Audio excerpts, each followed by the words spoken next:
कच्चे धागे से बनी पक्की डोर है राखी, मीठी शरारतों की होड़ है राखी। भाई की लंबी उम्र की दुआ है राखी और बहन के स्नेह की प्रतीक है राखी। नमस्कार दोस्तों, मैं हूं निशा आपके साथ। आप सभी को हैप्पी रक्षाबंधन। सबसे पहले मेरी ओर से रक्षाबंधन की ढेर सारी शुभकामनाएं। रक्षाबंधन की कहानी है सतयुग की। वह पति पत्नी इंद्रदेव और इंद्राणी थे।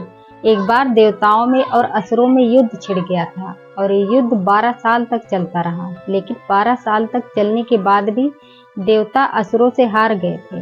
देवताओं को असुरों ने हरा दिया था और जब देवताओं ने असुरों को हरा दिया, देवराज इंद्र के पराजय होने के बाद सभी देवी देवता अमरावती चले गए और दैत्यराज बलि ने तीनों लोगों को अपने वश में कर लिया था और भगवान इंद्र को भी सभा में आने से मना कर दिया था और सभी देवी और देवताओं को और मनुष्यों को पूजा पाठ करने से भी मना कर दिया गया था।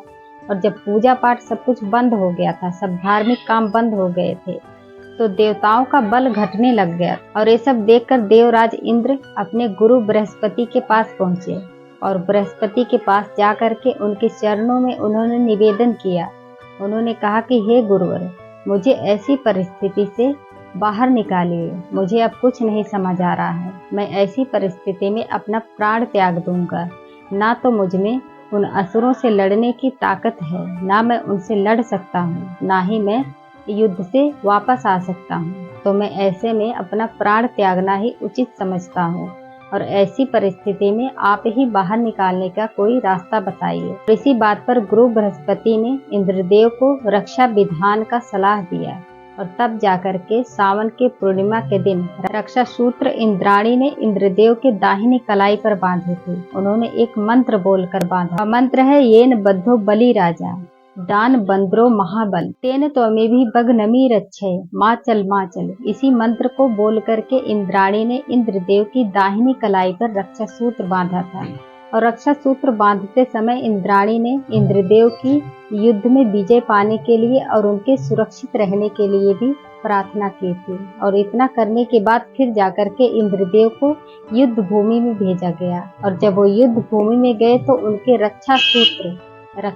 सूत्र के प्रभाव से सभी असुरों का विनाश हो गया, सभी असुरों की पराजय हो गई और देवराज इंद्र की विजय हुई और वो सही सलामत युद्ध भूमि से वापस लौटे। और यहीं से ये रक्षाबंधन की प्रथा शुरू हुई। सबसे पहले इंद्राणी ने अपने पति देवराज इंद्र के हाथों में उनकी रक्षा के लिए, उनकी युद्ध में जीत के लिए उनके दाहिनी कलाई पर रक्षा का सूत्र बांधा था और यहीं से रक्षाबंधन की प्रथा शुरू हुई। और रक्षाबंधन का त्योहार भाई बहन के स्नेह का रूप देने का भगवान कृष्ण को माना जाता है।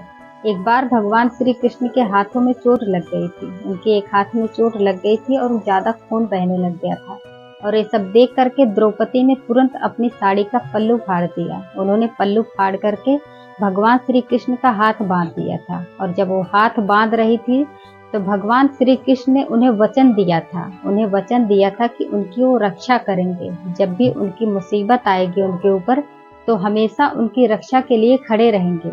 तो जब द्रौपदी का चीर हरण हो रहा था, उनके चीर हरण के समय भगवान श्री कृष्ण को द्रौपदी ने अपने भाई के रूप में उन्हें याद किया था। भगवान श्री कृष्ण ने अपने भाई होने का कर्तव्य निभाया था, द्रौपदी का मान सम्मान बचाकर उनकी रक्षा की थी। और इसके बाद ये रक्षाबंधन का पवित्र रिश्ता भाई बहन का रिश्ते का प्रतीक बन गया। आज की ये वीडियो कैसी लगी? आपको इस वीडियो से जरूर कुछ नया सीखने को मिला होगा। अगर सीखने को मिला होगा, अगर थोड़ी सी भी वीडियो पसंद आई होगी तो एक लाइक करना, क्योंकि आप लाइक करना भूल जाते हैं। अगर आप चैनल पे नए हैं तो चैनल को सब्सक्राइब करके और अपने दोस्तों में भी शेयर कर दीजिएगा। जय हिंद, वंदे मातरम।